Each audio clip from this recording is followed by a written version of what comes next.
सो होली ओली ना खेलबू का? रउन जीजा ई का कहतानी? अरे हम इतना दूर से चल के आइल बानी, होलिये खेले आइल बानी ना ससुराल में। नहीं जीजा ऐसा ना करी। सुना बोली। होली खेले आईनी ये साली भागा तारू दूर। होली खेले आइले साले भागा तारू दूर। होली खेले आइले साले भागा तारू दूर। छोड़ी दिए जीजा जनकरी मजबूर। छोड़ी दिए जीजा जनकारे मजबूर। छोड़ी दिए जीजा जनकारे मजबूर। अरे होली खेले आईनी ये साली भागा तारू दूर। छोड़ी दिए जीजा जनकरी मजबूर। ऐसन रगड़नी मर्च जैसन छरछराता। ऐसन रगड़नी मर्च जैसन छरछराता।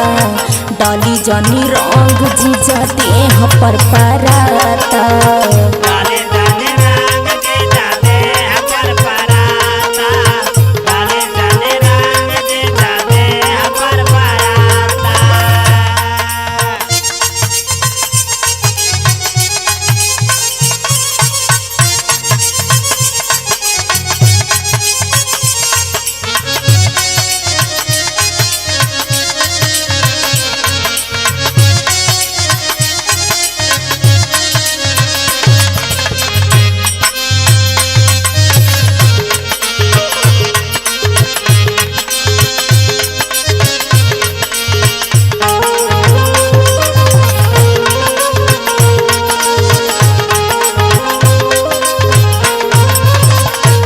बुझनी है जीजा।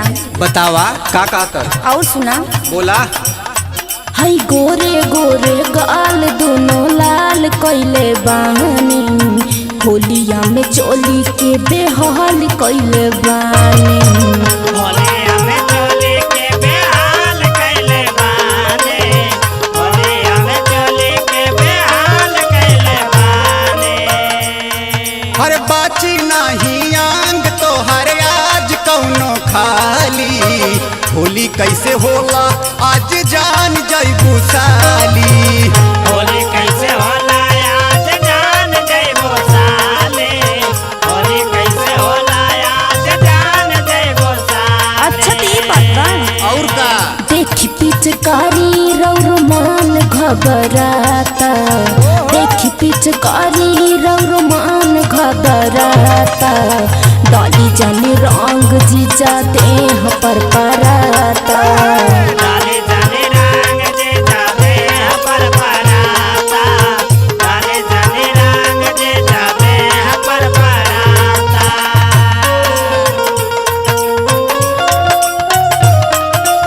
क्या बात है?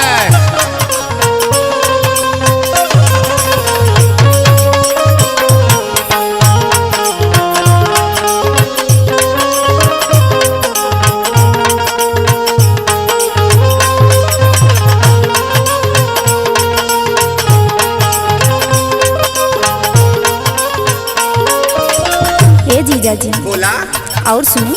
बतावा। टाइट बदन हमर कई देनी ढीला। लहंगा के महंगा चीज कई देनी गीला। अरे ओरिजिनल रंग है। दिखाए देने गेला। लहंगा के महंगा चीज दिखाए देने गेला। रुका हिने आवा करा तारू जानकानी। ढेर कूदा तारू अब ही गिरल नाही पानी। तेरे खुदा तारो अब ही गिरल नाहे पानी। तेरे खुदा तारो अब ही गिरल नाहे पानी। और जूस जीत नहीं रहुआ बुझाता। और जूस जीत नहीं रहुआ बुझाता। डाली जानी रंग जीजा देह पर पराता।